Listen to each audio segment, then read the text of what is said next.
My name is Denis Gorbach. I'm social scientist who studied a lot Ukrainian working class, and who is now a researcher at the Lund University. So I am a bit honored to have been chosen as a moderator for this panel. That was that is called in English right now. The final version is Straight into the Abyss: The Rise of Authoritarianism and the Hope for Democracy. It's funny that the initial version hesitated, so there were two parallel translations: straight into the abyss, or on the edge, or standing on the brink, something like that. So finally, the organizers chose the more pessimist version of the description of the situation with the far right movements and authoritarianism in Europe. So it's for you to confirm or to debate this pessimism. Uh, we have four speakers who are competent in various areas of Europe, in various areas of far right and democratic politics. So I suggest we start with Olga Lushankina, who is a sociologist as well, a social researcher, and an activist of Ukrainische Linke Initiative, active in as the name suggests, in Germany. Um, let's go, Olha. Yeah, the floor is yours. You have 20 minutes to explain us everything. Okay, I will try. Not overwhelming at all, right? The task to explain everything. So I prepared a little text because otherwise I thought I will get all over the place and nobody will learn anything at all. Yeah, thank you for comments for inviting me. Thank you, Denise, for moderating, and thank you to our interpreter for interpreting. I'm going to speak slower now so that, you know, we get a good pace. But when I was asked to deliver this input, I must admit I was quite lost initially.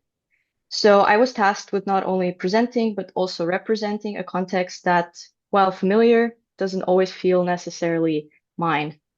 I struggled with figuring out where to start and where to end, because how does one speak about radicalization in Germany without speaking about, big things like the East-West divide, which is a topic that, well, requires a whole lecture series in itself, right? Or without talking about the demografischer Wandel, the demographic change, without diving into complexities of the rural-urban divide in Germany or the consequences of millions of people coming to Germany to seek asylum in 2015 and now in 2022. It is quite a task, and I promise to satisfy your curiosities to the best of my ability. So, returning to my initial dilemma of where to begin, I made my decision. And after pondering for a few days, I decided to start not at the beginning, right? As there isn't really a beginning in social processes, but in the here and the now. Because before asking the how question, it always makes sense to ask the what question. So description comes before causality. And only after we define what is now, we may venture backwards in time in our attempts to untangle the situation a little bit. And how do we do that? How do we begin to have this kind of impossible conversation, right, about the here and the now? How do we talk about the things that alarm and that scare us, and about the fact that in the last federal election earlier this year, the Alternative für Deutschland, or Alternative for Germany, or the AfD, has polled at 20.8%. That there seems to be more and more radical groups that are unashamed of bigotry, that organize and take their movements onto the streets, right? That ideologies develop which encourage denialism of science, that support white supremacy, laud the imperial desires of Russia by maintaining relationships with Russian elites, and cooperate with world-known radical men of power like Elon Musk, for example. And we are still developing such a, magical vocabulary, which could make claims at completeness, representativity, or universal applicability. But some words, and I would say many words, have already been invented to describe those things. And among them is Rechtsruck. This is a beautiful German compound word, like many German words usually are, and it can be translated as a shift towards the right. So the most recent Mitte-Studie, which you could translate as something like middle study, right? For example, investigated how the middle, so the average person in Germany stood politically in years 2024 and 2025. Um, the findings are not entirely hopeful, but they are not entirely hopeless either, I guess. Good for our context here today when we're deciding between pessimism and optimism. And what do I mean by this? So, for example, 75% of the survey respondents radically reject extreme right views, according to the study. Another 70% sees the far right and the far right ideology as a threat to democracy. At the same time, the gray areas, so instances where people say maybe, or I don't know, or 50-50, I'm undecided, um, they have also grown in recent years.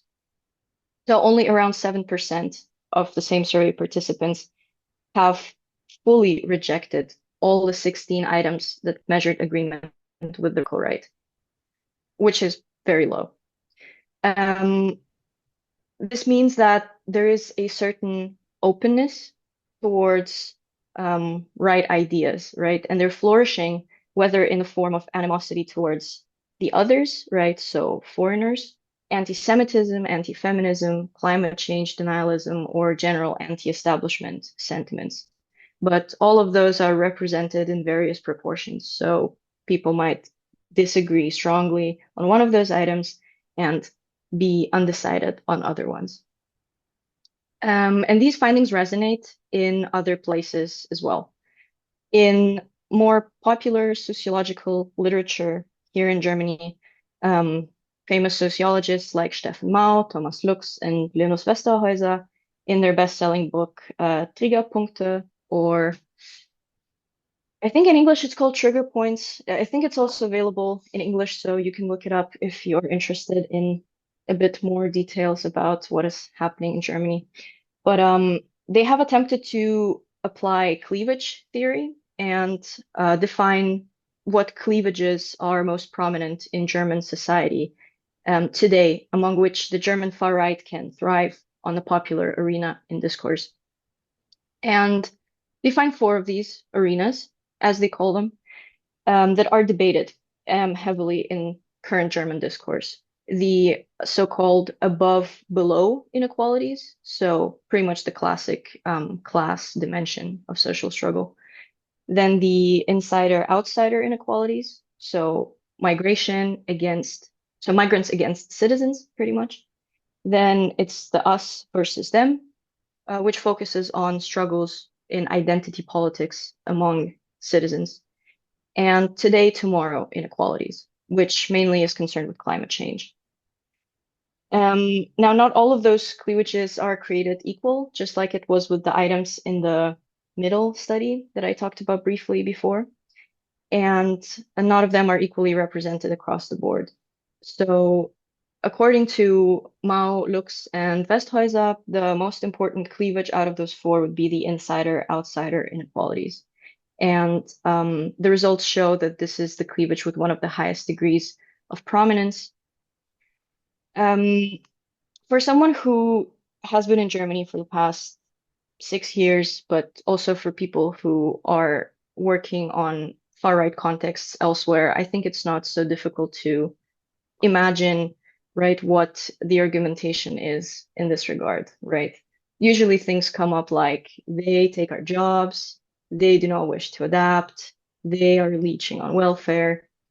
Um, there's this fear about loss of control and dominance rooted in narratives of othering of non-citizen individuals and groups, which is incredibly palpable here. But one also has to consider that it is not only xenophobia that fuels these statements, but that class is also not an unimportant dimension in this regard. So those who are more well off are more open towards migration, as studies show, in Germany. However, at the same time, we can see that it is incredibly easy for wealthier far-right actors to apply populist rhetoric in order to abuse those fears and insecurities of those who are less well off and nourish them instead of quenching them.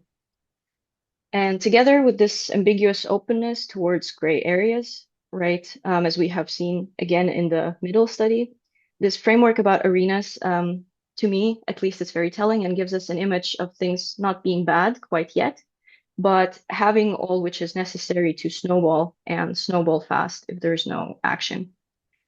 And so this was issue number one, right?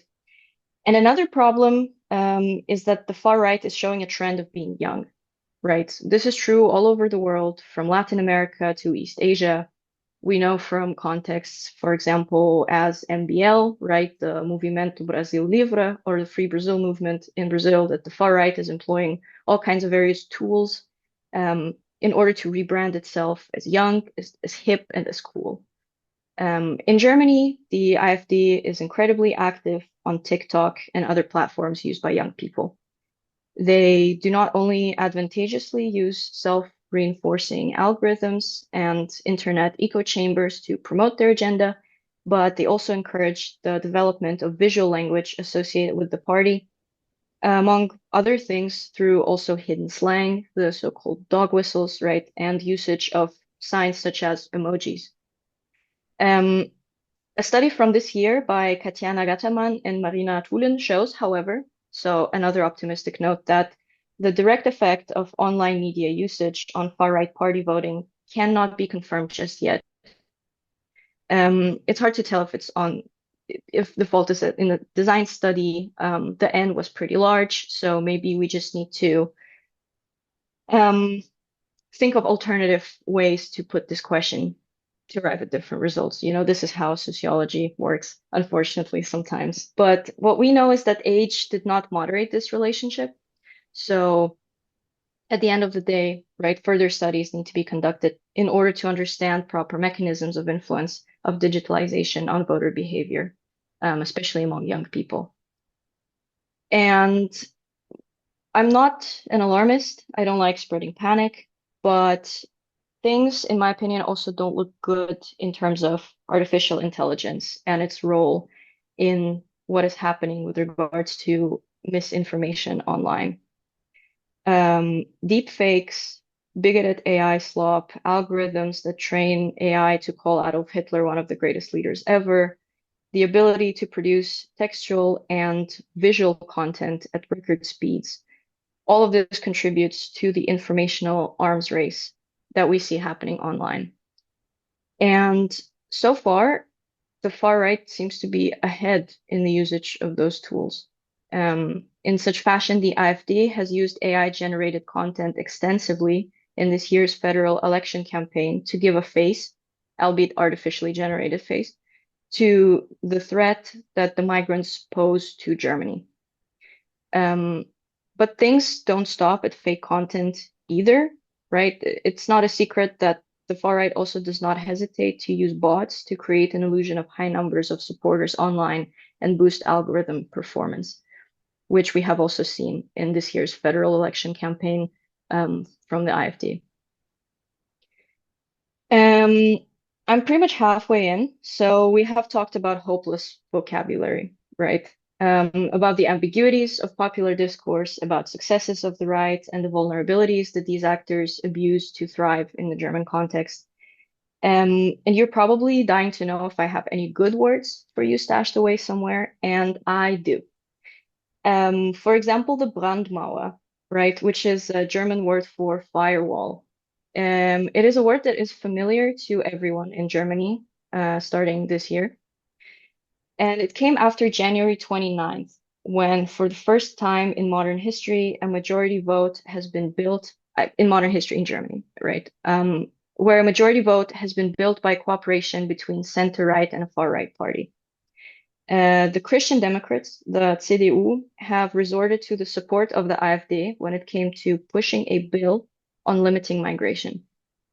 All this despite the fact that the center-right leader and current Chancellor Friedrich Merz passionately claimed months prior that this would never happen. So his words about only proposing bills that are already upon proposal agreed upon with the allies, right? So the center-left Social Democrats and the more left Green Party, which supposedly had to protect from this type of stalemate, have proven to be rather fragile. And this is where the firewall, the Brandmauer, comes in. This idea to never cooperate with AfD on the political level, that there is a certain firewall between the far right and the rest of society that cannot be stepped over, got hundreds and hundreds of thousands of people of all political affiliations to pour out into the streets and protest and show their presence there and saying, we are the firewall, wir sind die Brandmauer. The Germans did not invent the political firewall, so we cannot accredit them with this, right? In the 1920s and in the 30s, it was the political firewall that stopped the radicals from seizing power in Belgium. In Sweden, the same strategy was a success until recently in regards to the Sverigedemokraterna, right? The Swedish Democrats, who are not Democrats really. And after World War II, the concept has traveled around Europe under a French name of cordon sanitaire, right, which means a quarantine line. And yet there already are studies that examined the effect of the Brandmauer here in Germany and if it is actually happening politically in the way that, the hopeful messages expected it to. The one study I'm going to talk about has been done a bit earlier this year by Schröder, Ziblatt, and Bochert from the Berlin Center for Social Research called WZB. It gives pretty hopeful results. The Brandmauer is holding up rather well from what we know so far. So Germany-wide, on a communal level, they examined the data and found 1,000 instances across multiple years that could be classified as cooperation with AfD. 2% were cooperation cases related to work such as writing a common proposal, and not a single time has another party promoted a common candidate with the AfD, which sounds pretty good. The only 4 instances of organizational cooperation, like building a fraction in local bodies, were limited to even smaller parties. So not official, not the known status quo big parties, but very marginal units like the Basis, which is a hard to place alternative medicine, conspiracy theorizing, right-wing populist minor party, or like smaller non-party electoral groupings, or the DSU, which is the Deutsche Soziale Union. It's another socially conservative, economically liberal, populist, anti-communist, another minor party, So they kind of they keep to themselves in these instances, and there has only been 4 in the data set. And only in 2%, as I said, of these cases, a cooperation was between an established party and the AfD. So, of course, this brings the question of maybe the Brandmauer should be extended to other actors as well, because we know that the far right knows how to cooperate pretty well, also internationally. So this raises additional questions, but it's a little out of scope of what I wanted to tell you today. So this is a question you can take home. And I suppose now I should start by wrapping up by talking a bit about German left and the type of anti-fascist resistance that they're presenting. Die Linke, the leftmost, so the left is pretty much their name, is the leftmost party in the current parliament with 64 seats and growing successes, which is experiencing pretty major perturbations and pretty difficult times for the country and for the party. And according to Klaus Dürre, a sociologist, they represent a so-called new wage labor class, right? Of like the new intelligentsia, pretty much, right? They're university educated. They are most progressive by polling. Um, they're not the enemy of the proletariat, but they also do not own the means of production. They're spatially and socially aware. They have cultural capital and some resources. They are precarious, and these specialists are theorized by some to be most likely to become agents of meaningful, organized social change. And this is pretty much the people that Die Linke is mobilizing. So they're not really this classical sense left, workers, people party.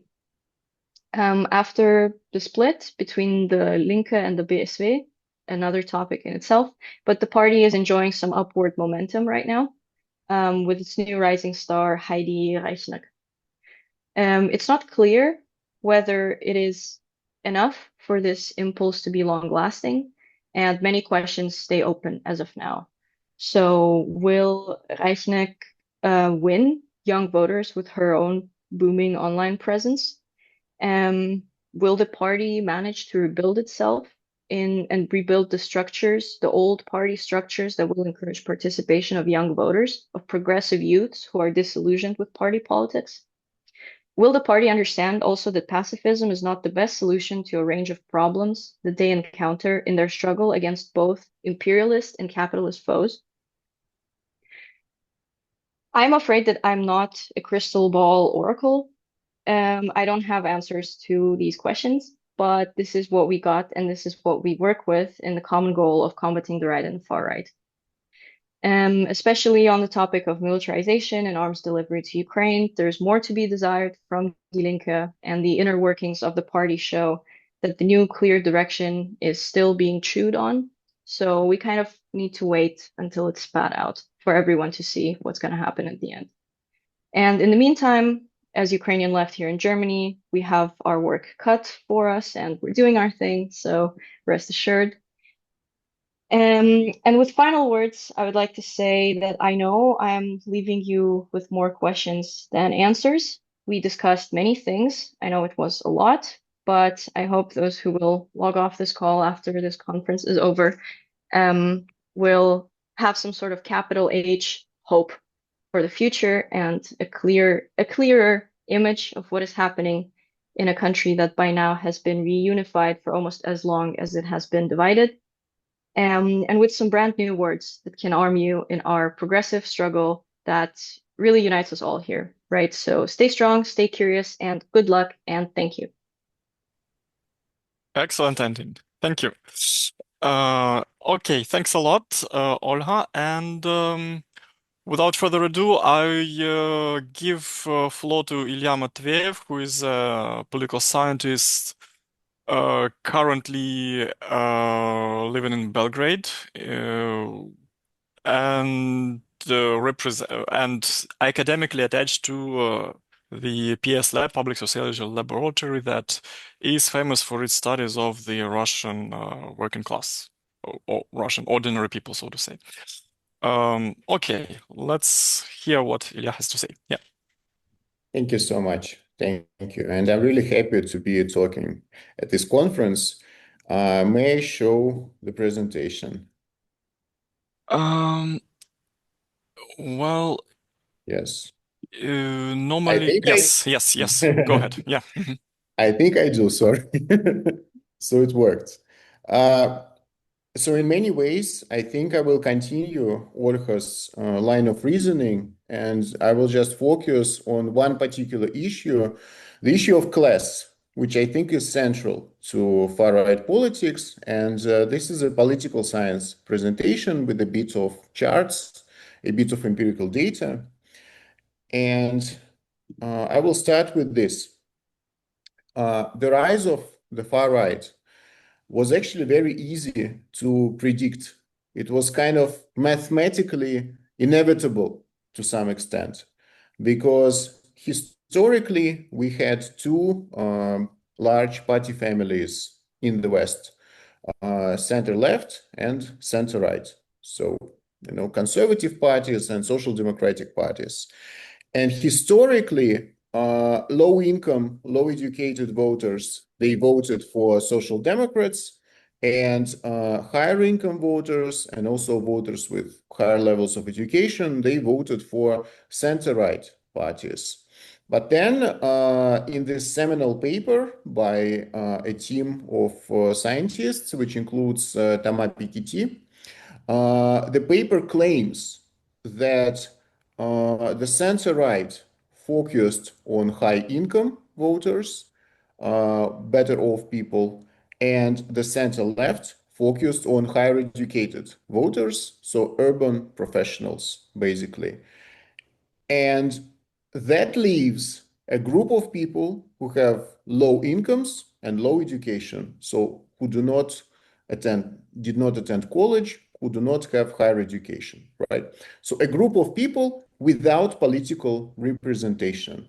And it was kind of obvious that there's going to be some kind of new party family that was going to capture these particular voters who do not belong to this urban professional class and who also do not belong to, let's say, successful small bourgeoisie, like store owners and people like that, right? Someone was going to capture this particular group of voters. And the far right was very successful in capturing voters with low incomes and low education, basically the working class. Working class. So the strategy of abandoning traditional working class, at first it kind of worked for social democracy, when it rebranded itself as third way social democracy. We know Bill Clinton and Tony Blair and so on. So at some point it worked, and then it didn't. After the crisis of 2008, we see the decline of social democracy, in fact, all over the West. So this is the average vote share of social democratic parties. It is declining steadily since about 2008, since the economic crisis, right? So the strategy of moving closer to the center in terms of economic policies and alienating traditional working class turned out to be a failure for social democracy, but it was also a huge success story for the far right. So as you can see, there is a dramatic rise in the vote share of far right parties across the West. Again, so this is average vote share. These are dozens of countries. And the far right parties, the right wing populist parties, they're now the most successful party family in the world in terms of improving its fortunes. And again, it was very easy to predict because traditional left abandoned the working class, and someone was going to appeal to this working class. But the question was, I mean, how do you appeal to the working class and what do you offer? And the far right offered this xenophobic rhetoric, uh, anti-immigrant, tough on crime rhetoric, but it also appealed directly to the working class and provided it with a sense of identity, a sense of pride, and that actually worked. And now the far right is actually the party of the working class. This is true. I mean, there is some debate. Do far right parties actually represent the working class? Yes, they do. There is research that demonstrates that the far right party family has the largest share of working class people, workers in industry and services in it.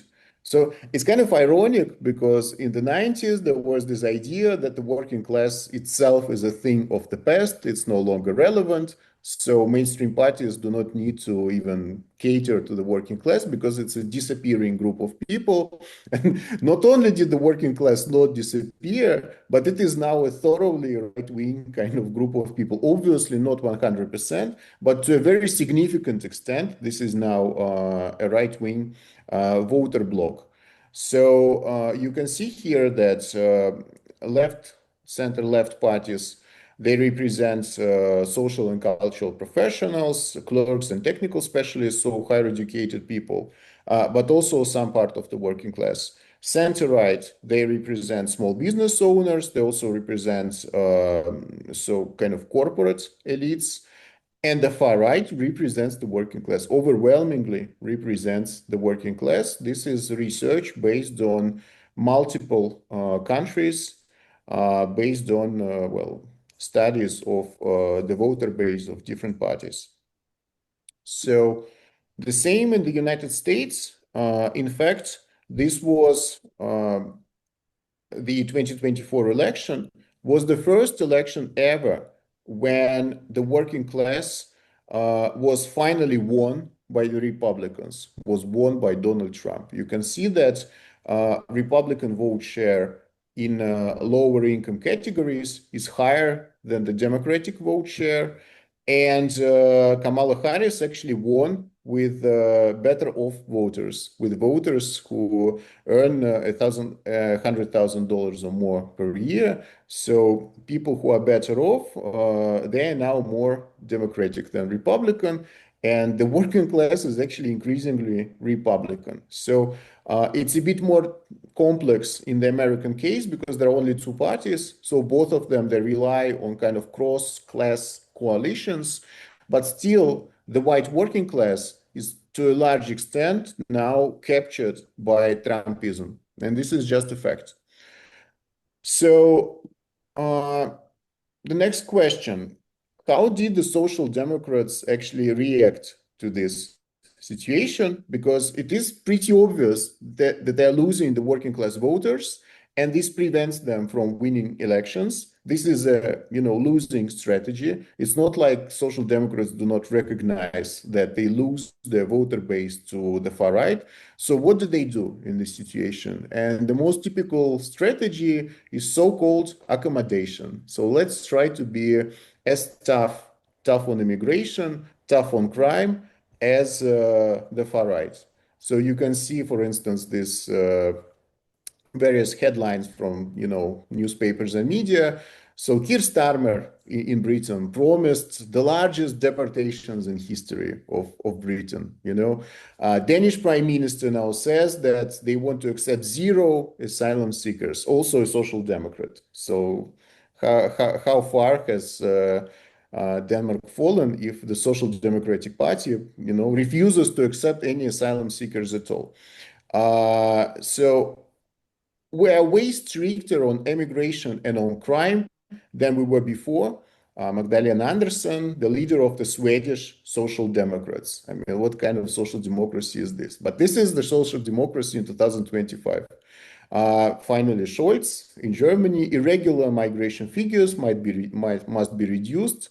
So this is a very German formulation, but the bottom line is the same. So everyone is against migration right now, and the strategy is to move to the right and try to stop the bleeding of the voter base in this way. So if we are as tough on immigration, as tough on crime as the far right, maybe we will retain our voters, and maybe we will even win some voters, from the far right. Maybe we will reconstitute our working class base using these slogans, using this rhetoric. So now, does this even work? This is an empirical question, right? Does the strategy work? And empirical research is kind of inconclusive. So there are several articles that deal directly with this question. When center-left parties, social democratic parties, when they try to be tough on immigration, tough on crime, reactionary, xenophobic, blah, blah, blah. So does it help them electorally, or does it hurt them electorally? And then there is one article that says that yes, for left parties, going tough on immigration can reduce vote switching to the far right to some extent. It can stop the bleeding and they maintain their vote share. But this does not relate to new voters. It does not relate to their ability to attract new working class people, right? It only relates to their ability to retain some of their previous voters, right? And even in this article, there is a robustness check, which means that they tried to, check it in other ways. And they looked at Germany specifically and did not find any evidence that social democrats moving to the right in terms of immigration helped them electorally. So the empirical strategy here is to compare voter. So let's say one person voted for the Social Democrats in one election, and then they switched to the far right in the next election. And does moving to the right on immigration, does it help to reduce the number of switchers, right?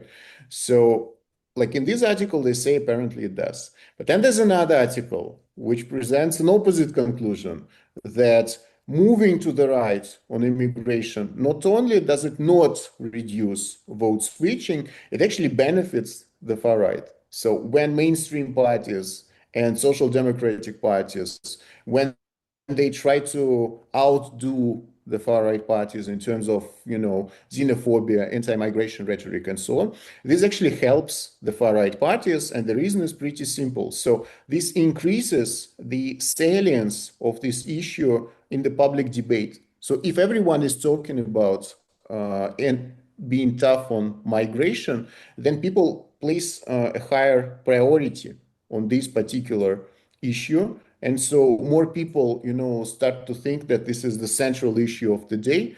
But also voters recognize that no one is going to be as tough on immigration as the radical right.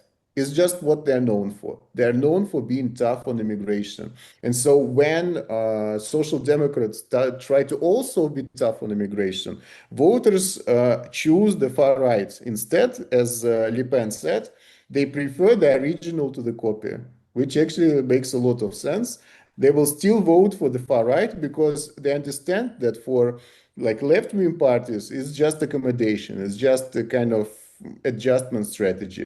But for the far right, this is the real deal. They're really as racist as they say. So ultimately, they will, like the voters who want tougher immigration policy, they will vote for the far right. So I think it's a dead-end strategy. Then there's another question. Even if this strategy worked, does the world need social democrats who are tough on immigration, tough on crime? Is it even a good thing in any sense of the term? So I think that we can imagine a situation where you have multiple political parties, but they all share the same agenda. They all share the agenda of extreme anti-immigration laws, zero asylum seekers in your country and stuff like that. So it's going to be a pretty bleak reactionary place. Such a country will be a bleak and reactionary place. And unfortunately, this is where European politics and American politics, by the way, is moving.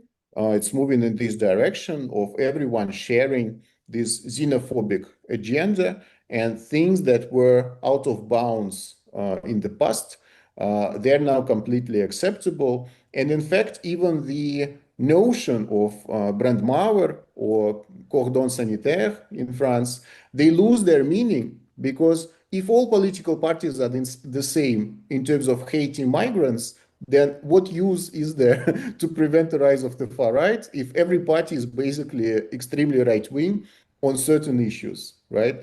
So, but this is the general trend. At the same time, uh, I don't think that this particular trend is the only trend that exists, because we have, let's say, a problem. So left-wing parties, they lose their working class base. And then the question is, how do you recapture this working class base? And how do you build a cross-class electoral coalition? How do you rebuild it? So one strategy is try to be very reactionary, but then there is another strategy, maybe appeal to the working class directly, but not with xenophobia, not with cultural wars and stuff like that, but appeal with economic slogans, appeal to the working class with cost of living, labor rights, and traditional social democratic issues, right? So this is obviously another strategy. And it's not clear whether it is viable or not. But at the same time, we know that there are several success stories in Europe, in the United States in recent years. Like, for instance, Jeremy Corbyn's Labour ultimately failed. But at the same time, in terms of the number of voters, it was actually stronger than Keir Starmer's performance. So Starmer benefited from the complete collapse of the Conservative Party, right? But Corbyn's vote was higher than Starmer's vote, even though Corbyn was not, a xenophobe and anti-immigration person. Corbyn's vote was higher than Keir Starmer's vote, and Starmer's government is now in deep crisis and might even collapse very soon. So I would say that electorally, the strategy of trying to recapture the working class without, accommodating far-right slogans can be successful. The same with Mélenchon in France, who tries to kind of avoid, these anti-migrant attitudes, at least in my impression, but still tries to capture the working class vote. It also a pretty successful strategy.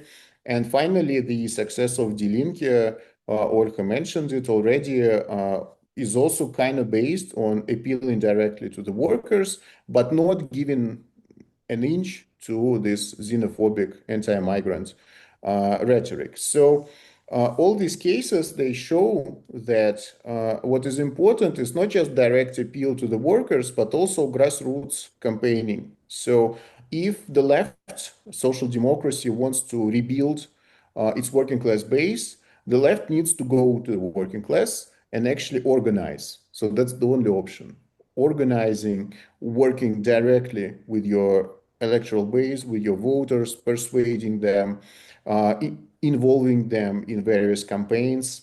That might work. Even Zoran Mamdani's recent success in New York, it shows that there was a huge grassroots movement, actually dozens of thousands of activists in New York going door to door, canvassing people, doing what electoral party is supposed to do, just convince people. So in that way, I think there is a possibility of building a new cross-class coalition, which will ultimately rebuild the successes of social democracy. So to me, it's kind of obvious that social democracy needs to move to the left, especially economically, and simultaneously inject a lot of grassroots activism in order to have electoral success. But that success is possible, and there are some recent examples of that. So I'll finish on this optimistic note. Okay, very optimistic. Thank you. Thanks a lot, Ilya. In the meantime, whenever you have questions, so yeah, note them on whichever thing you have, and put them on the chat. So you can do that in the Q&A window. And now I want to give floor to Valentina, who is an activist. We have never been super close, but I mean, this is one of the names that was always around me when I lived in Kiev and was involved in activist circles. So, yes, Valentina will talk to us about Ukraine and in all its contradictions. Go ahead. And she will speak in Ukrainian, so make sure you will switch your translation thingies. Where?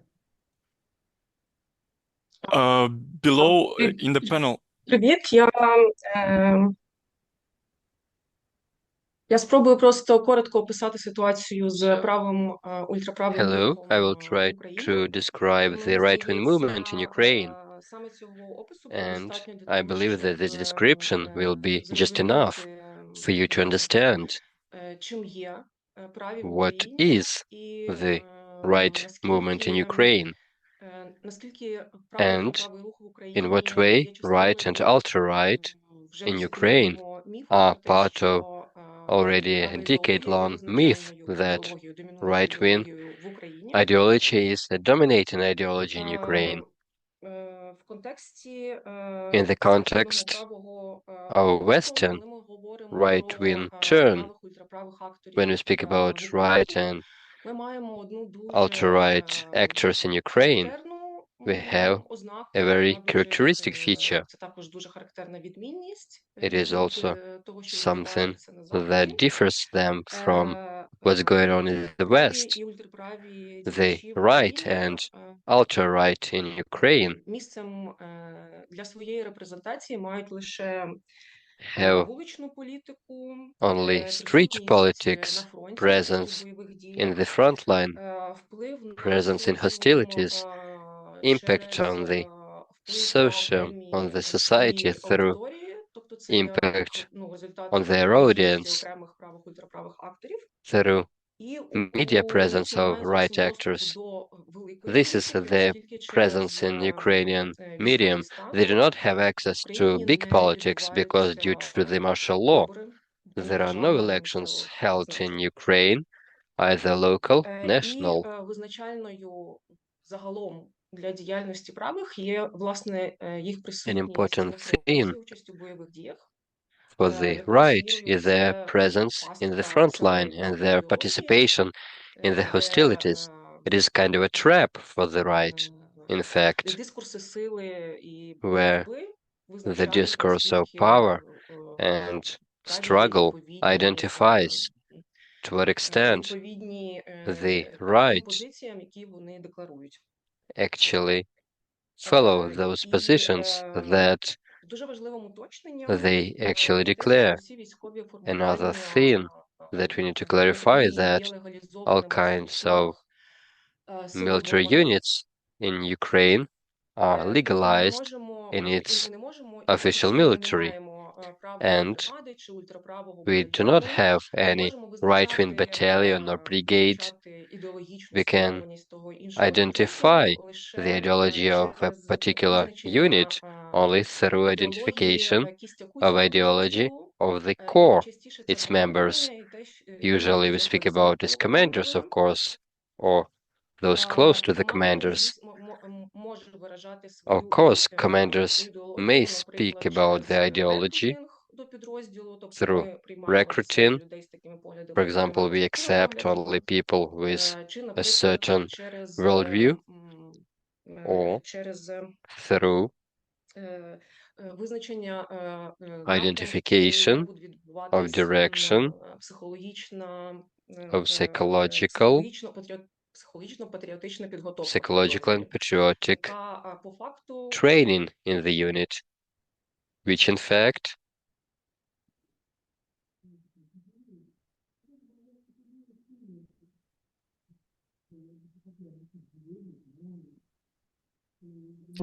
Сили оборони. Це означає, що speaking about будь-яке the командування, яким би правим defense чи forces, ультраправим обрано, either має над they're собою led by right or командування. ultra-right, they have Як even higher дуже commanders. характерного прикладу, я хочу Let навести me історію cite an з example, бойовим a клубом story правого сектору. of right sector, Добровольчий корпус, правий сектор був military wing. сформований So, на початку right sector вторгнення, military на unit початку was вторгнення Росії в Україну. established at the very beginning of Russian І invasion коли в into Ukraine, 16-му, здається, році відбувався and in процес 2016, легалізації усіх добровольчих when all підрозділів, volunteer ДУКПС brigades цього процесу, were formalized, з the метою right якраз sector зберегти свою структуру, declined this. They wanted to keep their structure, to keep their своїх людей commandment, як основних their командирів. people as key І commanders. коли спочатку повномасштабного So, вторгнення when the full-scale invasion started правого сектору and повертається, the right-wing долучається знов до unit визвольних joined дій, again процес the легалізації active відбувався hostilities, дуже the швидко. Це legalization займає process 1,5 місяці. Вже was там very fast. It середина took them травня just 2022 року 1 month and a half. частина Збройних So, сил України. the right sector became a Маємо ще formalized part кілька of the трансформацій armed forces of Ukraine. цього There were корпусу, a few more transformations of якісь them. там десь об'єднання, десь переформатування. Sometimes В they joined результаті other ДУКПС brigades, це things like that. 67-ма Anyway, окрема currently they are part of the механізована бригада. 67th Separate Mechanized Brigade. І так вони і діють впродовж певного So this часу, is the way допоки минулого року they act. вищим командуванням At least they фактично acted ДУКПС until не було last розформовано. year. They were 67-ма бригада actually залишається, і вона продовжує діяти, але ДУКПС фактично перестає існувати They шляхом stopped того, що functioning, командування, although the тобто ті люди, 67th які Brigade мають continues to безпосередньо function, відношення but до the commanders партії правий allied сектор, with right sector, були переведені в інші they підрозділи. were transferred to other units. Масштаб The scope, присутність the правих presence акторів of the right and на alt-right фронті actors at the front line визначає їх присутність в тилу. identifies Тобто their все, що presence відбувається в тилу, in стає the home можливим front. здійснювати в What's тилу, going on стає in the можливим home завдяки front, тому, що вони it's possible здійснюють thanks to what's результативні going on in the наскільки front вони line. масштабні, наскільки вони It активні depends on their scale на of фронті. activities, on their activity Присутність in the front в line. тилу – це, Their наприклад, presence створення in the home front або means creation підрозділів, але вже не військових структур, of наприклад, any kinds of молодіжних організацій. structures adjacent to military structures like youth organizations, Це присутність also presence правих акторів of right and як частини alt-right якихось actors as підрозділів в part of культурі, some cultural як units, їх участь в also their медійній сфері, participation in the media field, їх співпраця з місцевими their державними cooperation органами with та інше. local authorities, etc. Ось ця необхідність того, що лише So this need, this necessity масштабовані на фронті for праві scaling up актори мають of більший right and вплив alt-right в actors, тилу, and the idea that the more they act in the провокує front line, the об'єднання more they are на present in фронті home front, правих it ультраправих leads акторів, to яким their без unification цього можна було on б the front бути line. необ'єднаними. І Otherwise, they would маємо be ситуацію, коли у нас separated, and коли у thus, нас, наприклад, коли у нас, наприклад, навколо, коли у нас, вибачте, sorry, щось я за цей. too many thoughts in my head. Вибачте, я насправді маю дуже Sorry, невеликий досвід публічних виступів, I don't have much experience in і public починаю speaking, нервувати. so I got nervous. Що я маю на увазі під масштабуванням на What I фронті? mean when I speak about scaling up at the front line, Створюється...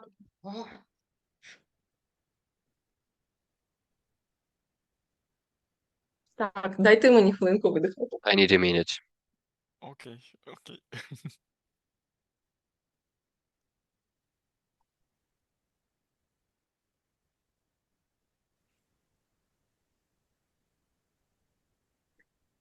Якщо це розповідати так, як воно було If I по speak черзі the way з самого початку, it це was мені було happening простіше. from the Але very це beginning, займало it would би be easier for дуже me, багато часу і but it would багато took годин. too much time, like Насправді, hours and hours. процес самого In початку fact, з повномасштабного the вторгнення, і process потім, from що the всі very beginning of the праві full-scale актори invasion, правих all ультраправих right and акторів, alt-right діячі, actors and пішли на activists, фронт. Але не у всіх була they можливість йти туди одразу went to the front line, конкретними групами, but організаціями, not all of them чи were parts of their organizations there. багато з них пішли як Many of them окремими одиницями, буквально одна joined людина туди, друга людина just туди, separate чи people. окремими They joined some невеликими various групами brigades, людей, які whatever, формувались в окремі or підрозділи. sometimes they І весь процес 22-го року і по сьогодні went він there with their friends, продовжується, but with так just a чи few of інакше those. пов'язаний з But тим, still, що everything is окремі going on, одиниці, and окремі currently, групи і all these separate окремі people, separate groups, більші групи людей намагаються все and більше in і larger більше groups, йти they один до got одного, united more and щоб more. сформувати все більші They tried to join всередині each other in order to form військової структури inside of the armed більше forces угруповання своїх. of Таким чином, bigger наприклад, organizations те, of the що right. ще до 20-го, Thus, 21-го року ми могли називати before Азовським рухом, 2021, what was і called сьогодні це вже має Azov називатися, movement, має мати іншу назву. it should have a Те, different що було name Азовським рухом, nowadays. і те, що в So Azov 22-му movement, році не було before єдиною 2021, групою it wasn't a на unified фронті, на group сьогоднішній момент at the front line. стає єдиною Currently, групою, They are like І a відбувається це таким well-unified чином, group. що, наприклад, It's been happening in the way до третього армійського корпусу, that який є the результатом, Third Army сформований, Corps, який є результатом там which діяльності is Білецького, the до outcome третього of армійського Beletsky's корпусу в цьому році, activities. наприклад, So the Third Army Corps were частина joined з спецпідрозділу by Кракен, people головного from Kraken. управління розвідки.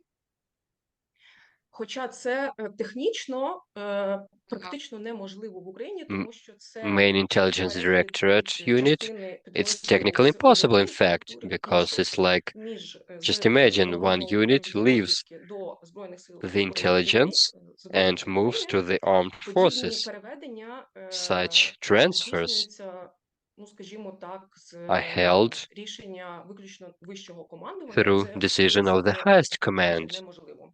It's almost impossible.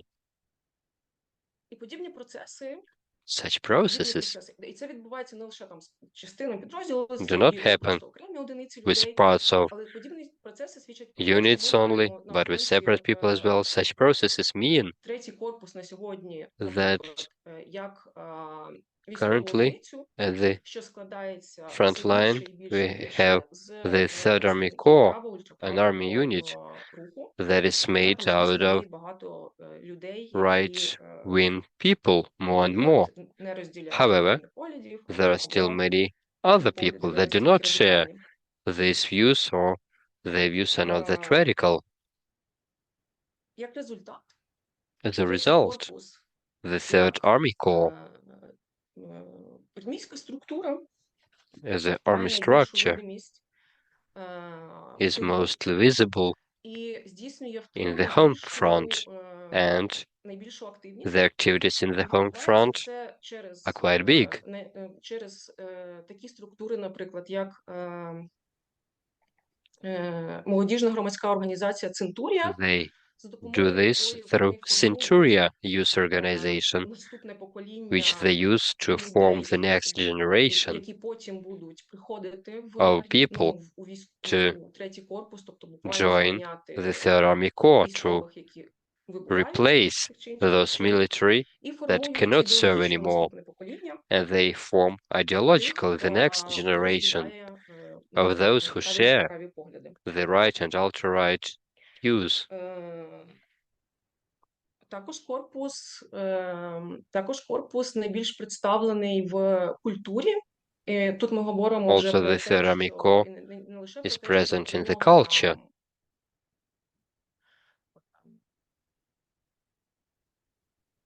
не те, що сам корпус там, наприклад, робить якісь процеси культурні, запускає.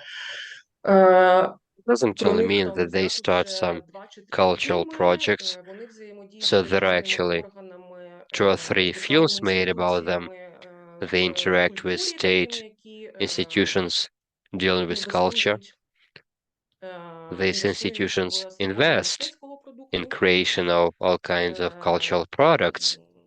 Армійський корпус має проекти в галузі The музики. Army Corps Мова йде про те, has що це projects буквально in the field of співпраця з music. It's популярними cooperation українськими with popular музикантами. musicians. Третій армійський корпус має The Third Army Corps найбільшу видимість, якщо ми говоримо про the biggest зовнішню visibility рекламу when we speak about в Україні. street ads, І все таке інше. big boards, and things like that.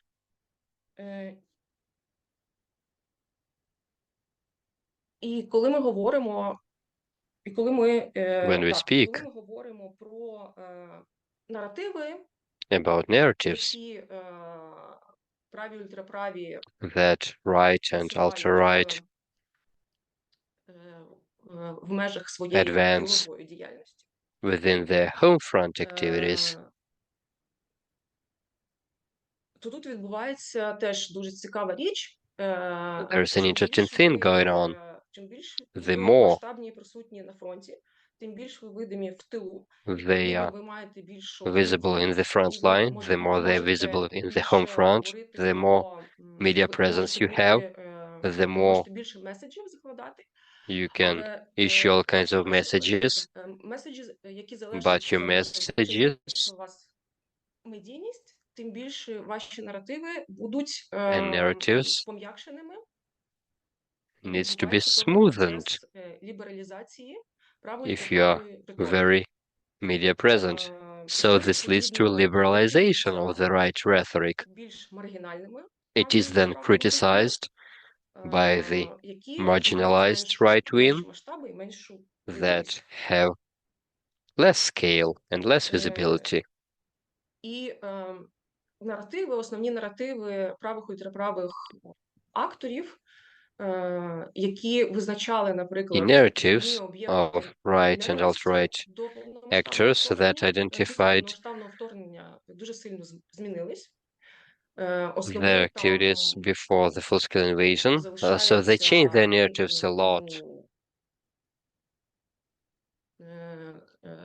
Сенцовська риторика і ненависть до умовних представників ЛГБТ, лівих, лібералів. So they speak about hatred to Але LGBTIQ, liberals, and other groups, все, що стосується ксенофобії but до whatever там, росіян і іншого, це вже стає touches xenophobia, Russians, is just general discourse. We do not even discuss it. Ця лакуна, яка утворилася, So вона this своєю gap чергою почала that заповнюватися was антимігрантською created, риторикою, it was яка adjusted with є anti-migrant запозиченою у європейських narratives, правих which ультраправих. is actually something taken from І the European right запозиченою wing, вона є тому, and що they got тому it що вона не відповідає досвіду because правих ультраправих в it is Україні. not Вони something ніколи relevant to не існували experience of в right and alt-right in ситуації Ukraine. країни, де є багато They мігрантських never рухів. existed in the І country ця запозиченість, що дуже where добре there were too many проявляється, якщо ми migrants. говоримо, якщо You can подивитися clearly історично, see this picture from the кілька historical років point of тому view. Like антимігрантська риторика several years це ago, переказ, anti-migrant це буквальний переказ narratives якихось were подій, що були like на що stories відбувалися, наприклад, в Європі. Це ось такі-то that там took place in Europe, like стільки-то some зґвалтували, стільки-то migrants вбили. raped some women, Поступово цей процес переходить some в statistics. Then дивіться, this Європа, process нарешті там moves Європа to прокидається, нарешті look, відбуваються якісь Europe is мітинги awakening. проти мігрантів, There are some зараз мігрантів protests будуть against трошки менше. migrants. І Migrants наступний крок це need to be dealt with, and then the next step, в Україні like раніше this цього year не in було. Ukraine, it never happened before. В цьому році починається This year, в публічне поле виходить the public discourse has a заяви new окремих експертів, discussion. окремих діячів. That is some Виходить speeches by розмова про те, що experts, some statements. недостатньо робочої сили в Україні. Відповідно, We нам don't have enough треба буде workforce in завозити Ukraine, робочих мігрантів therefore, з інших країн. we'll need to bring І це провокує, migrants from other countries, ультраправих and this антимігрантську provokes риторику таким чином, що ми anti-migrant мусимо це не допустити, rhetoric from бо інакше у нас alt-right. буде як в Європі. We should not Тобто це allow this, запозичення, otherwise суто через we'll have the situation запозичення as in Europe. досвіду.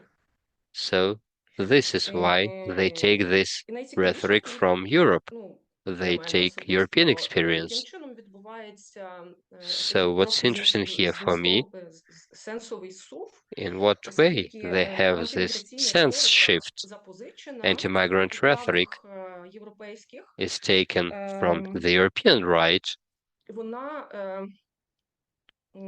вона в ній and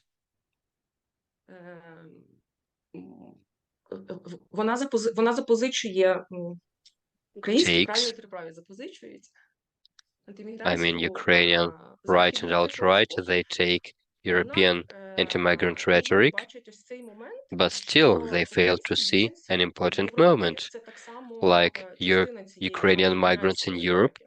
are also Таким part of чином, this навіть anti-migrant в rhetoric. Україні Thus, складається ситуація, коли Ukrainian це дійсно роблять, right коли вони find themselves in the називають situation європейські праві where ультраправі they рухи, call European які включають right and українських alt-right біженців в антиміграційну that риторику і так само include по відношенню до них Ukrainian migrants into використовують ці anti-migrant xenophobic rhetoric and use xenophobic їх маркують як statements against them. достатньо правих чи неправих взагалі. Наприклад, і це And so this загальне right місце aren't для true right іншого anymore. правого ультраправого руху. Альтернатива для Німеччини, наприклад, So, for example, AfD, не розглядається як alternative for ультраправо-консервативна Germany, взагалі. are Це не not being considered ультраформація, as це alt-right просто, ну, party by вони, Ukrainians. ну, They're not проросійські alt-right, якісь they're активісти, група, це pro-Russians, все. some activists, like that. Е, Все. Я That's it. єдине, що я як підсумок цього Let me дуже conclude. бурного виступу, я I'm просто можу sorry, єдиним, що я a bit embarrassing, можу but still, сказати, це те, що з того, що I would like to я say that бачу, а я дивлюсь на це what I вже can see дуже, here, ну, тобто я просто здійснюю I've been певну researching for моніторингову quite a time, діяльність I monitor протягом там 3 років. Що я можу I've сказати, been monitoring що this for 3 years.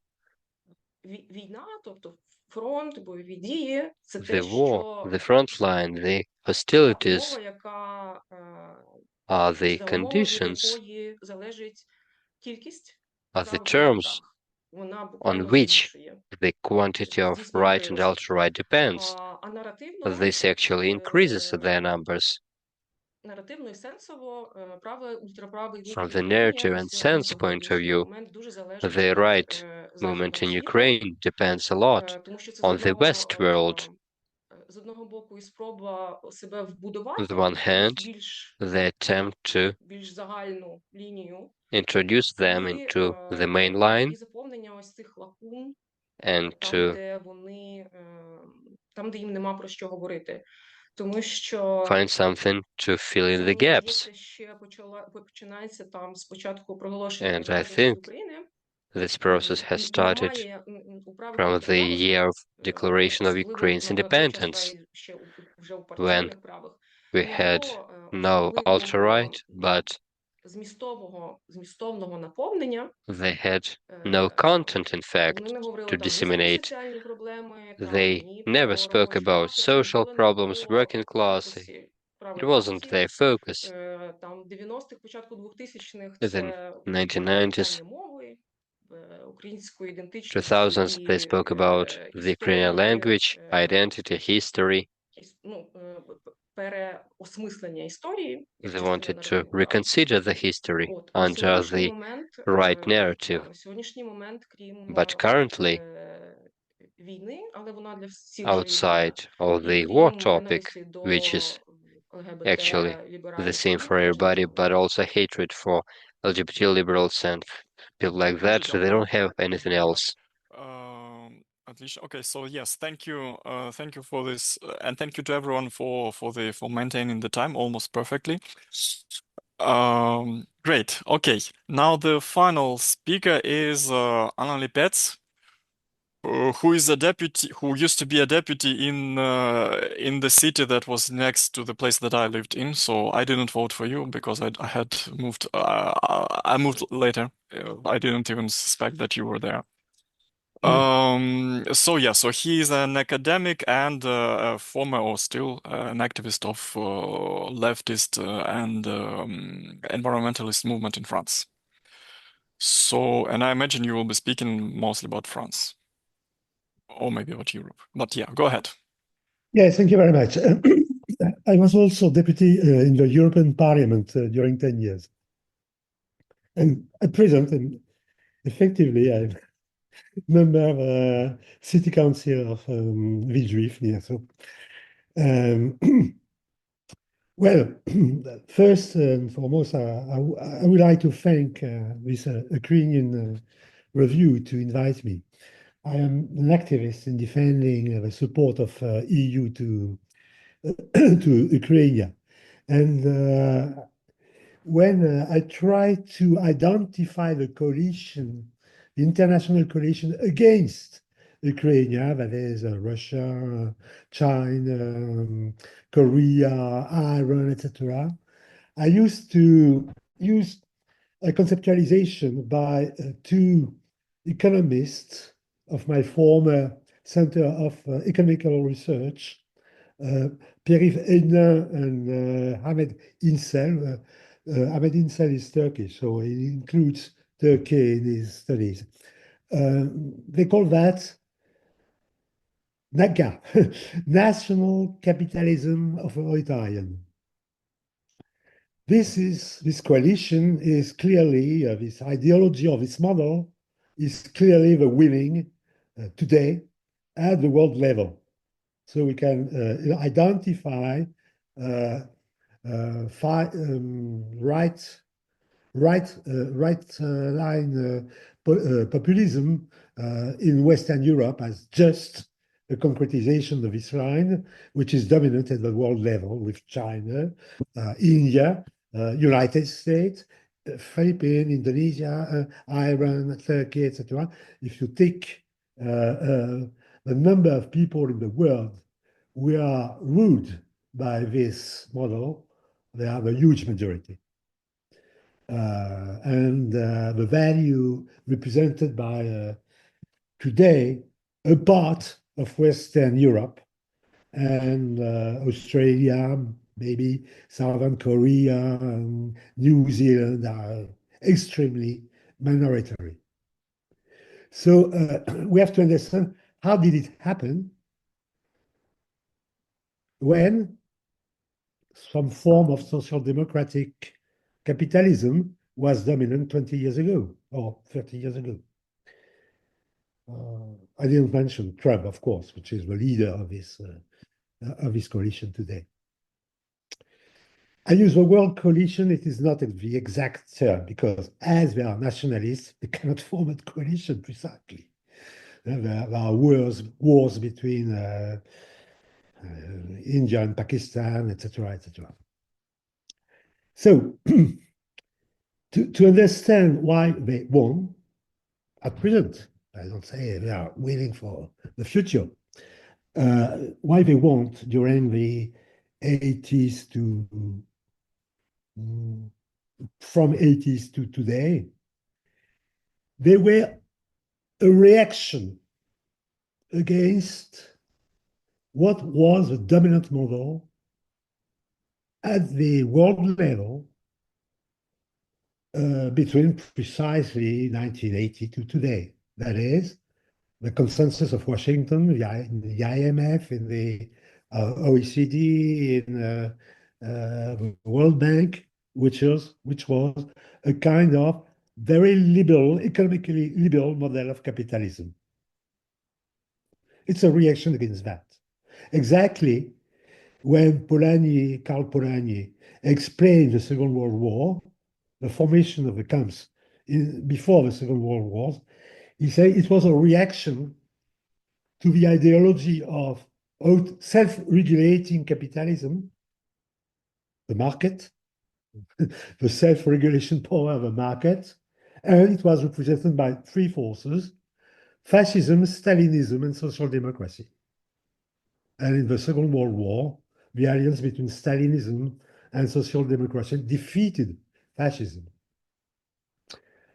In the West, social democracy, or a form of social democracy, what we call Fordism, that is the model of Ford, Henry Ford, a regime of accumulation of capitalism led by growing consumption of workers, the American way of life, if you wish, was dominant until 1980.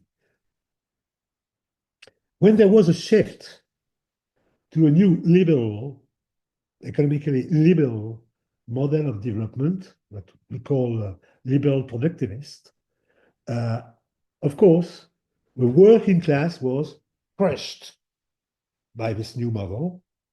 And the problem was that the left-wing party, the dominant left-wing party, that is the Social Democracy in Europe, or the Democrat Party in the United States, accepted the new economically liberal model and very often promoted it. There was, I think, Ilya presented a quotation of horrible quotation of his leader, Social Democrats, saying it's better to grasp some votes from the yuppies than it's not a problem to lose one vote or two votes from the workers, because the working class is vanishing. In fact, the working class was not vanishing. It was increasing at the world level, but it was true that in advanced capitalist countries, due to delocalization of or internationalization of a working process, of a labor process, there were less and less, strictly speaking, workers in France, in England, in the United States, etc. They were gone to Mexico, to Spain, to Vietnam, or anywhere in the world. So the reaction of first the restructuration of capitalism towards a less social democrat form of regulation and the abandonment by a part of the left led the working class to shift to the extreme right. This was perfectly well presented by Elia. But there are contradictions in this new model, within the model. And the way they solve the problem by attacking the foreign people, which is a quite usual way to solve your problem. You say it comes from outside. No? It's not the only problem. It's not the only problem. A national capitalist authoritarian represents, well, it is capitalist, more precisely, economically liberal capitalism. So they are not Nazi party or fascist party like in the 1930s. Contrary to Hitler or Mussolini, they do not attack the business. They are pro-business. They are pro-business, explicitly pro-business. How could you be for workers and pro-business? It's very difficult, except if you say, oh, there could be an agreement without the foreigners. This is classical. Okay. They are national. That is, they refuse the common value of post-war ideological norm, which was democratic, expressed in United Nations Charter. That is typically the position of Putin, do not respecting the right of Ukraine for sovereignty and in identity. But it is more general. They are nationalists, which means they do not respect all the agreements at the economic level, like IMF, WTO, and all the norms of commerce. This looks pro-workers from the point of view of employment, but anti-workers from the point of view of consumption. That is the problem of Trump. He is protectionist in order to recreate workers' jobs in the United States. But at the same time, he's creating inflation because you cannot pay for clothes when they are at the same price when they are produced in the United States or in Vietnam. If you put tax on clothes from Vietnam, the price will increase in the United States. This is a contradiction, not only for capitalism, but for workers themselves. When you look at other problems, well, once again, we can say it's the fault of workers coming from outside. But the problem is that the main the main contradiction of the world today is not only capital labor, not only inner and foreigners, but the ecological crisis. The ecological crisis was progressively acknowledged from 1992, the Rio Conference, to last year's, 2 years ago. It's clear that all the models of accumulation, of capitalist accumulation from the Second World War has been extraordinarily anti-ecologist. Either the social democratic Fordist compromise between 1945 to 1980, say, or the liberal productivist model from 1980 to nowadays are extremely productivist, destroying at a very high speed the capacity to live on the planet for most animals and probably in some time for humankind. As a result, a lot of regulation were put forward to save the planet and humankind, but these regulations are more and more rejected by business and also by workers. It's exactly the same situation as in France, in England, in the United States, the creation of legislation to protect the workers in the 1830, 1845, 1860, etc. If you read the book of Alphonse Daudet, Dickens,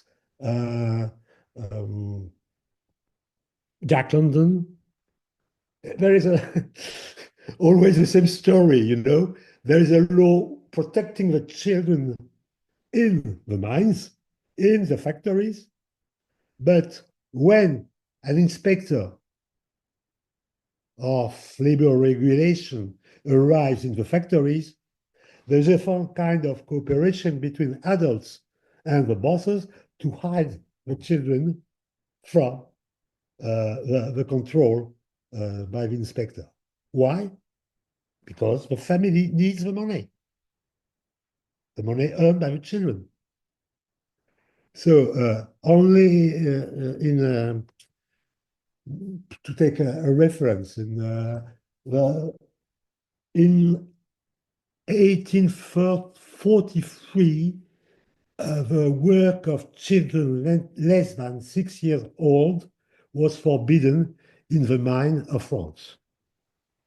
I had a discussion with the Minister of India, the Minister of Economy of India, later Prime Minister of India, about the regulation for children. I said, look, the United Nations noticed that there are workers less than 4 years old, working in factories making matches in India.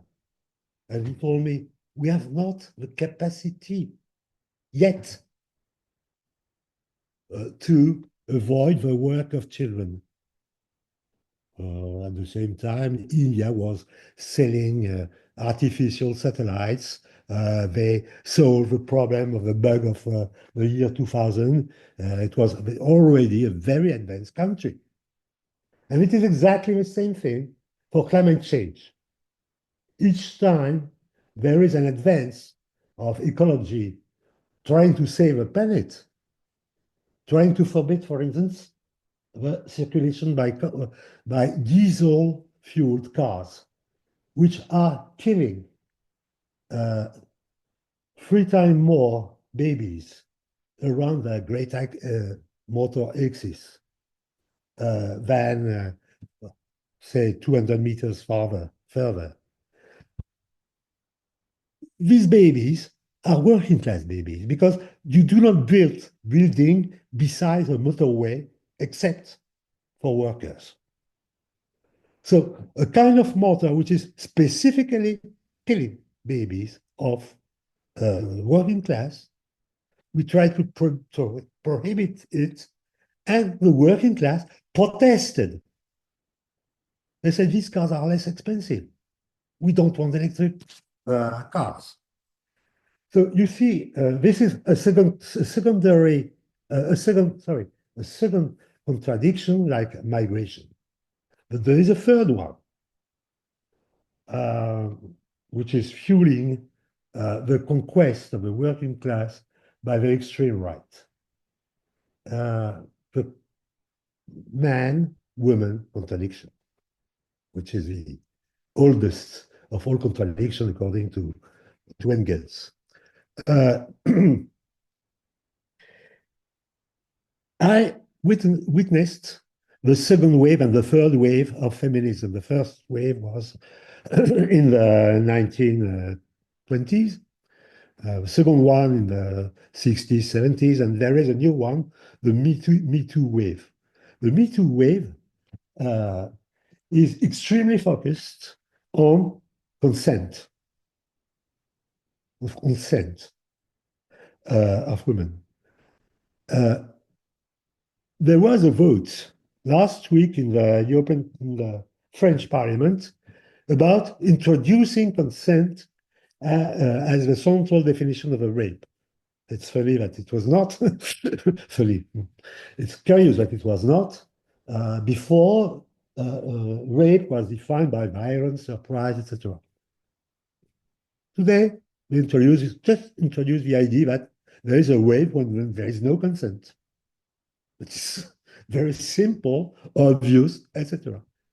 The deputy of a national Rassemblement National, that is the extreme right party, which is very important, the huge majority of the working class voted against. They consider it was an attack to the working class or to the people to give the right of women not to consent.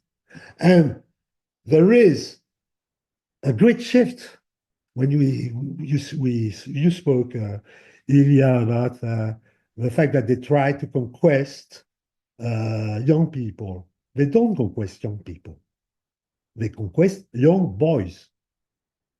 There is a strong connection between an increase of anti-feminism, incel and involuntary sectarians, I don't know how you call this in English, male supremacism. And there's a huge split between the vote of young women and the vote of young men. Young women will vote for the extreme left, that is LFI, La France Insoumise, and young people, young men will vote for National Front.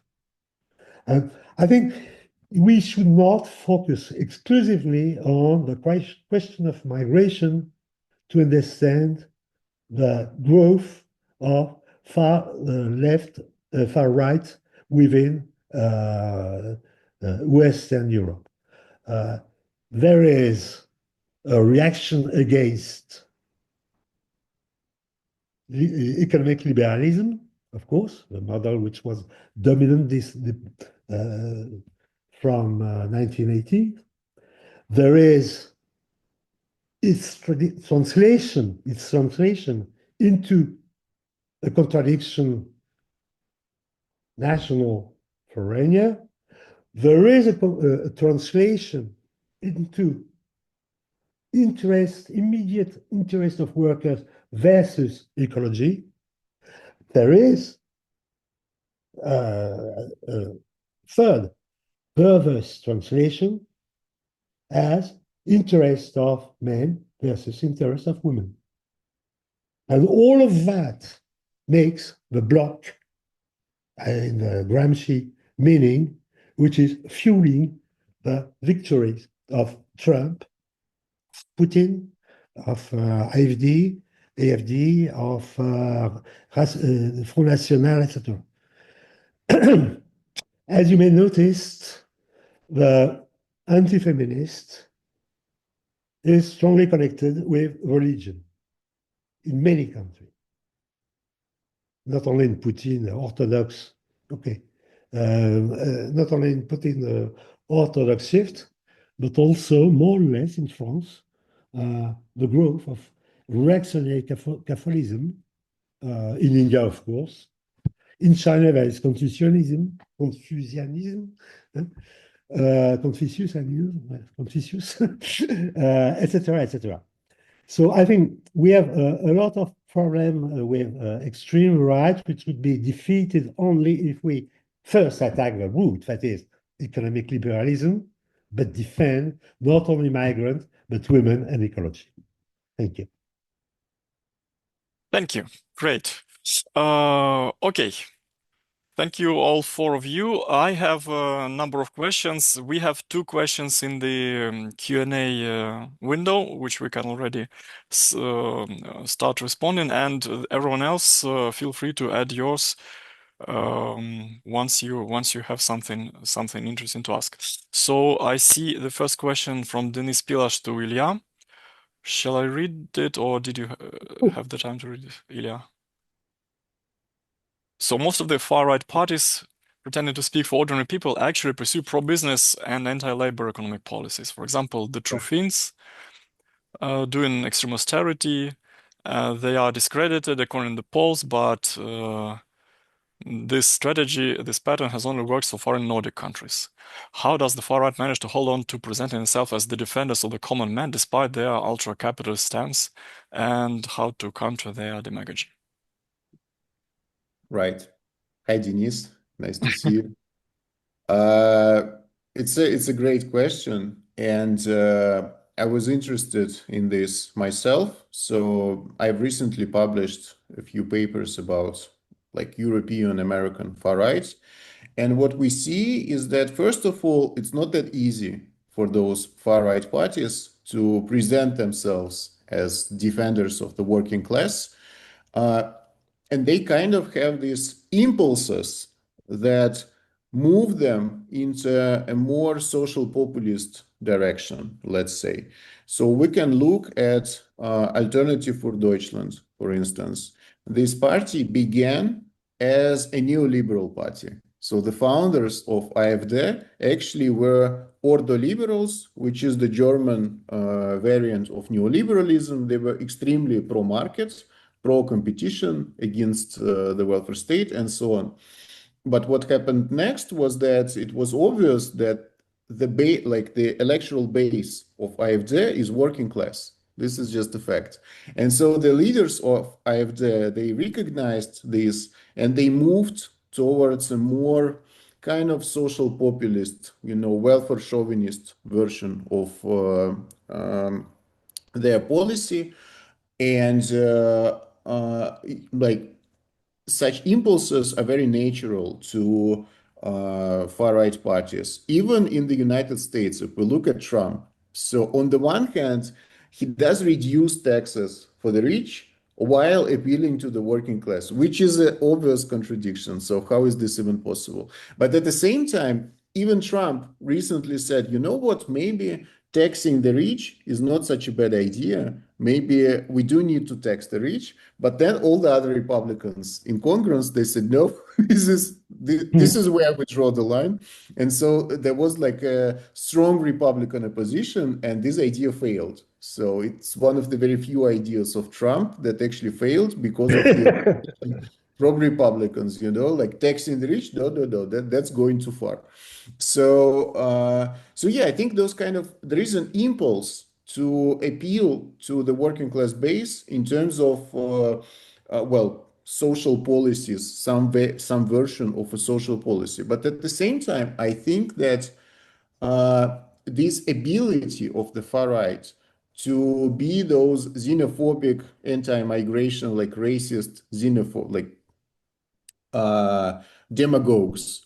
This is actually what helps them to avoid actual welfare social reforms, right? So they just prioritize the culture war. In this way, they manage to push through like anti-social policies, neoliberal policies, austerity policies by essentially distracting and manipulating the working class. So it's rather simple. I think it's an issue of manipulation, changing focus, like moving attention, distracting, creating fake outrage over non-existent problems in order to downplay and avoid very much real problems of poverty, inequality, and so on. But this is the essence of far-right politics. They use culture war to avoid actual social reforms, right?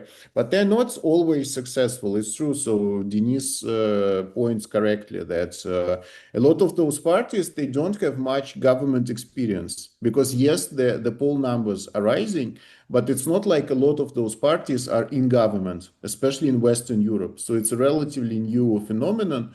And once they are in government, it's an entirely different story for them. So it becomes difficult to do austerity, to be neoliberal, because the working class now expects something from them. And once they're in government, they are put into this tough position. But those far-right people who were in government for a long time, usually they find some kind of hybrid policy, which has some neoliberal elements and also some populist elements, like Viktor Orban. This is the prime example. On the one hand, there are some extreme neoliberal stuff going on. On the other hand, there are some welfare policies, some social benefits, pro-natalist policies. So some kind of gestures at his working class base. So usually it's a kind of a hybrid. Right. Okay. We have two questions for Valentina.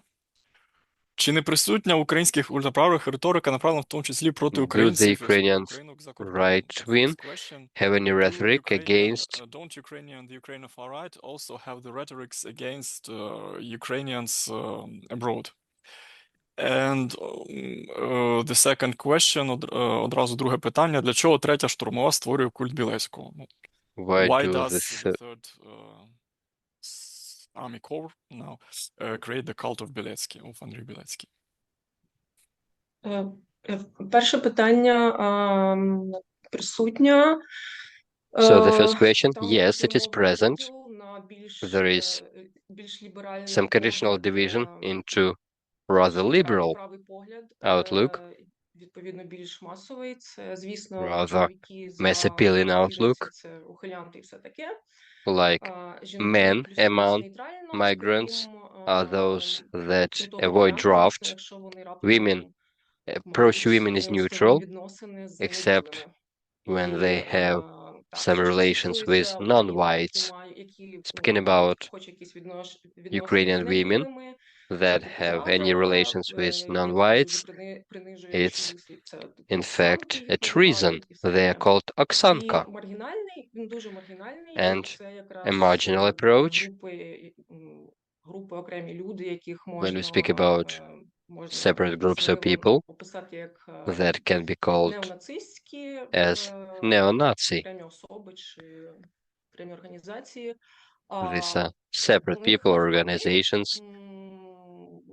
усі українські біженці, що They чоловіки, що жінки, treat які виїхали all за кордон, це Ukrainian тому, що migrants, both women вони and men, вже ведуть as мову про збереження України як something нації, good because it is що about все, що відбувається в Україні, preserving робиться Ukrainians as a агресія. nation. You Відповідно, know, що вони everything that's висловлювалися going про on те, що in вони Ukraine збережені is зараз genocide because але it's це дуже impossible to маргінальний keep Ukrainians in Ukraine але все anymore. одно, But якщо it's very там є якісь marginal point відносини з of view. білими, це But зрада. still, if there are any relationship with non-whites, it's a treason. Друге питання, Another третя question, штурмова не створює speaking культу about the Third Білецького. Army Corps, they do not create Білецький the cult of вождь personality і for Beletsky. серед Beletsky оточення, і is серед всіх, the хто є, chief leader хто є ось в цьому великому полі. Раніше це називалося in Азовський рух, his зараз я не знаю, як це назвати. big movement, which was Білецький previously вождь, і called це не Azov movement. іронічно. He І is третє a штурмова не chief, створює a warlord. культ Білецького, тому що третя штурмова – це проект They're Білецького. not, the Third На Army Corps are сьогоднішній not момент, creating допоки his не cult відбуваються якісь процеси, because пов'язані з тим, що he leads the Third Army Corps.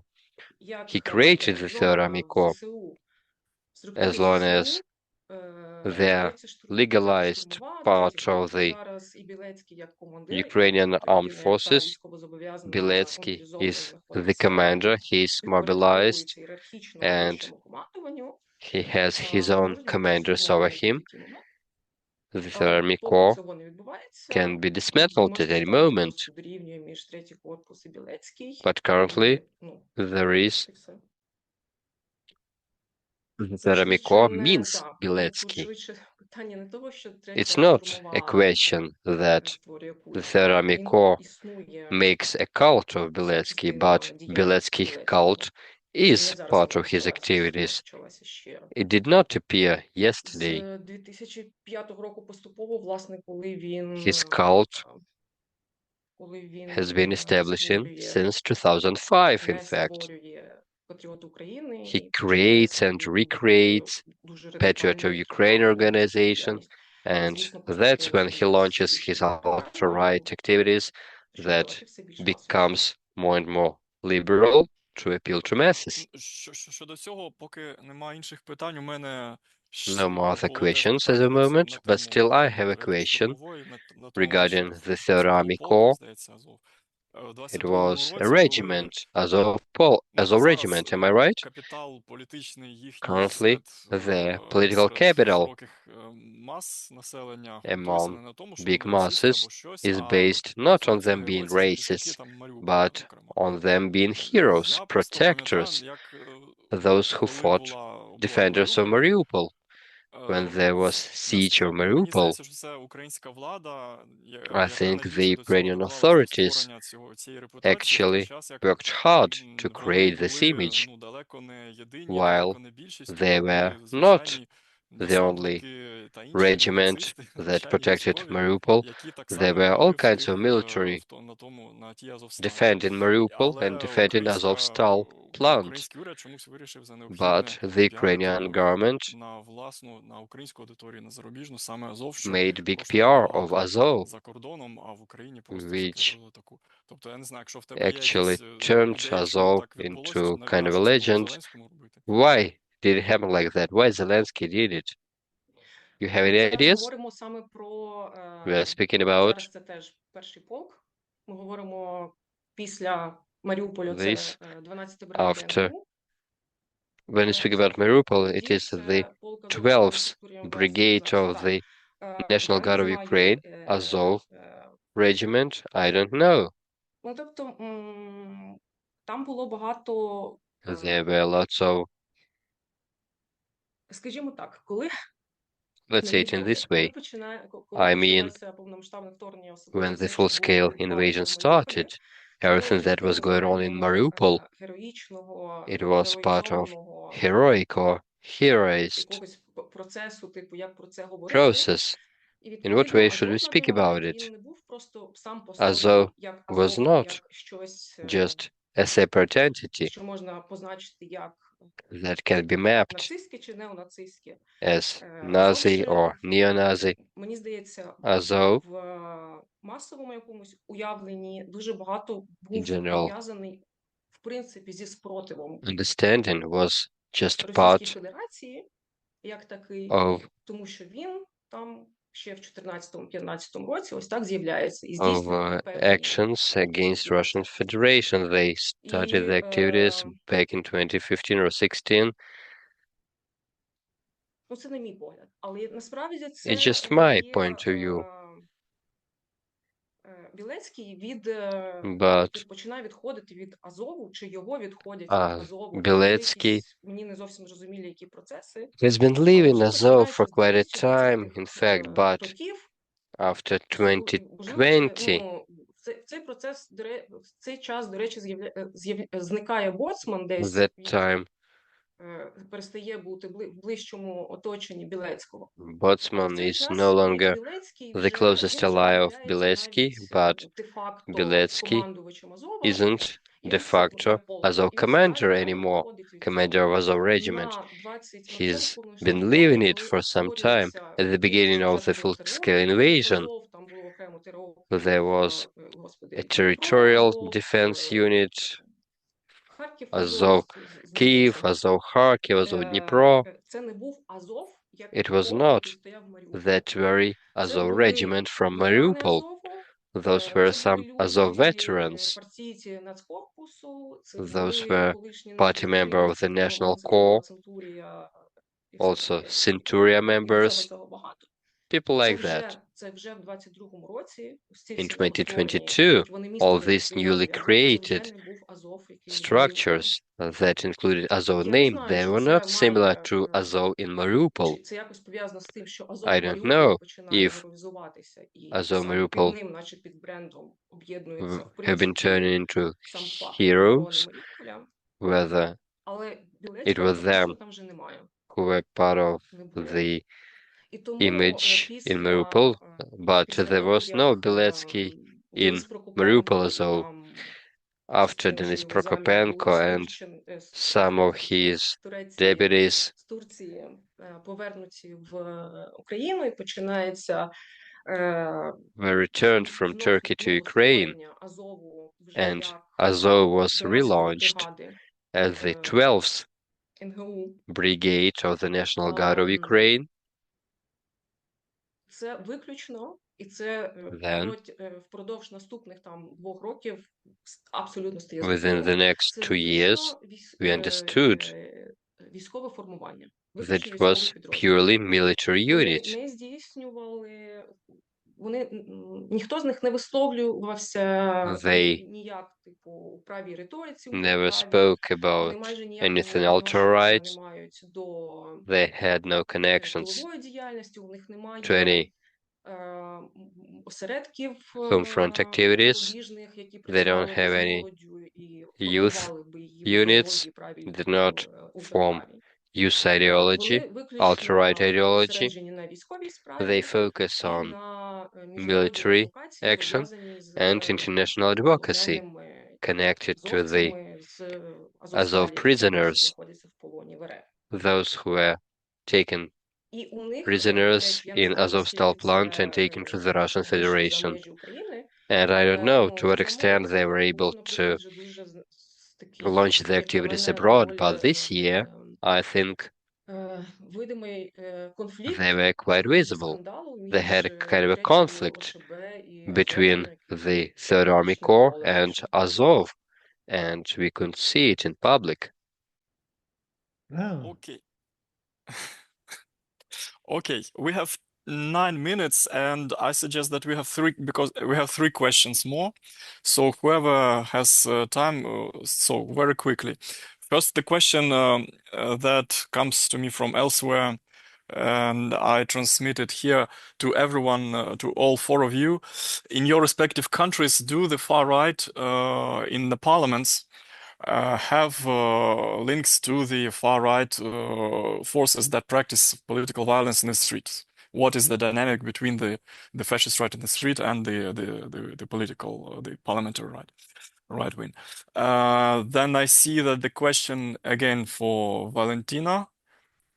I read it in English. Why do people that seem not to share far right views or who are non-political or who even call themselves leftists, why do they go to serve in the right wing, in the far right military units? And if there is time, yeah, I'm sorry, but so for Olga, a question whether this politics of sanitary cordon is whether there are people who suggest applying it to CDU these days. CDU, CSU. Whoever wants to start, go ahead. Like you have each maybe 1-2 minutes more max. Alain, let's go with you. well, the situation is very simple. In France, the National Front, Rassemblement National today, tries very firmly to differentiate from any violence coming from the street. It's what they call the dédiabolisation. Huh? We were evil, we are no more evil. Huh? They try to distinguish themselves from any Nazi, skinheads connection. All the violence is supposed to come from the Islamist movements, the ecologist movements, maybe the woman movement. I don't know. No, Islamists and ecologists. This is the accusation: is violence comes from Islamists and ecologists, and focus against La France Insoumise, which is the extreme left movement, which is not supporting Ukraine, by the way. And they are rather supporting Putin in this occurrence. But no, the violence is, they try to disconnect completely. So there are small groups of real fascists which are committing violence. But there is a strong opposition between the dédiaboliser, no more no more evil, official parliamentary group and these little groups of activists, violent activists from the extreme right. Okay. Ilya, Olha, Yeah, I mean go ahead, Olha. Yeah, go okay, ahead. exactly Sorry. 1 minute. So with regards to expanding the Brennmaut to the CDU, it's definitely not a thing that I've heard before. I guess, yeah, I mean, feels a little too big to root it to, like we can't really kick out then the entire half of the political spectrum, I guess. I mean, I think we can talk about it a lot with regards to also what Elias said, right? I mean, with how all the parties are going to the right now. So kind of where do we go from here? So yeah, that's definitely not a saying that I've heard before. And in regards to I guess the connection of far right parties with violence on the streets, right? That is also not some sort of investigation that came to my attention as of now. I know that the AfD are very well organized in a grassroots kind of way, and this is also why they're kind of so successful, so on very like small local levels because Germany is very decentralized, right? So politicians that have joined the AfD, let's say in 2013 when the party was formed, they had other affiliations before, right? And those affiliations do matter at the end of the day. But in terms of yeah, like violence on the streets, I can't quite say. I'm Okay, done. Ilya. Right, I will also be very quick. So it doesn't make sense to talk about far-right parties in the Russian case because we don't have a democracy, but at the same time, the whole government is radical right. So Russia is a far-right dictatorship at the moment. And in fact, there's a rich history of the Russian regime interacting with street Nazis and many murders committed by those Nazis somehow connected to the police, the security apparatus, and so on. And there is kind of a revival of that right now. There are groups such as Русская община, Russian, I don't know, Russian Russian Community. community, yeah, Russian community, something like this. What they do is they harass migrants, harass all kinds of people who they don't like, but they're very clearly connected to the police. And essentially, a lot of those Russian community activists, they're policemen themselves. So it's just an outgrowth of the security state. So this is like, I mean, like some of these street Nazis, they were persecuted by the regime. Some of them died in prison. Some of them were even killed, but others were used and are still being used to do some kind of dirty work for the regime. And because it's a far-right dictatorship, they cannot help themselves but introduce anti-migrant policies, for instance, which is stupid for Russia because Russia needs workers desperately. Still, there is extreme xenophobia, extreme anti-migrant rhetoric, and the regime uses the street thugs to, to harass migrants mostly. Yeah. Okay, thank you. And Valentina, you in principle you talk a lot already about the street violence, but yeah, are there any links between parliamentary right wing and the right wing violence in the streets? Так, я швидко відповім. I'll just be brief. I'm going to be brief about, we don't have ultra rights in the parliament, but the violence in comparison with the times before the full-scale invasion, there's none. If you look at that, it's the numbers are extremely low. And in addition to that, if it's something, for instance, like some sort of like anti-Semitic act, once it's like Ihor's birthday, what I mentioned, Bilecki is going to be criminal proceedings, investigations, and if we're talking about the violence that is directed or is going to be directed towards events like with the LGBTQ community, it's once again lots of police involved because we are the country who is integrating towards Europe. We're in the process. We have to abide. And then there was a question why the political people are joining the military units or right units. We don't have the right units. We just have units where the command might have these views. It's not that they've joined in the units that are far right or right. Or for instance, 3rd Assault Brigade.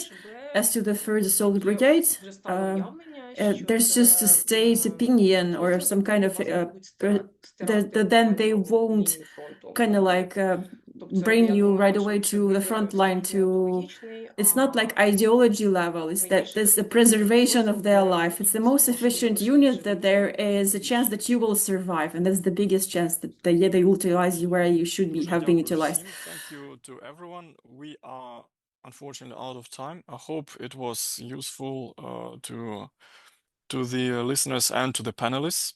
It was nice talking to you all. Thank you, and see you at the next event. Thank you very much. Bye-bye. Thank you. Bye.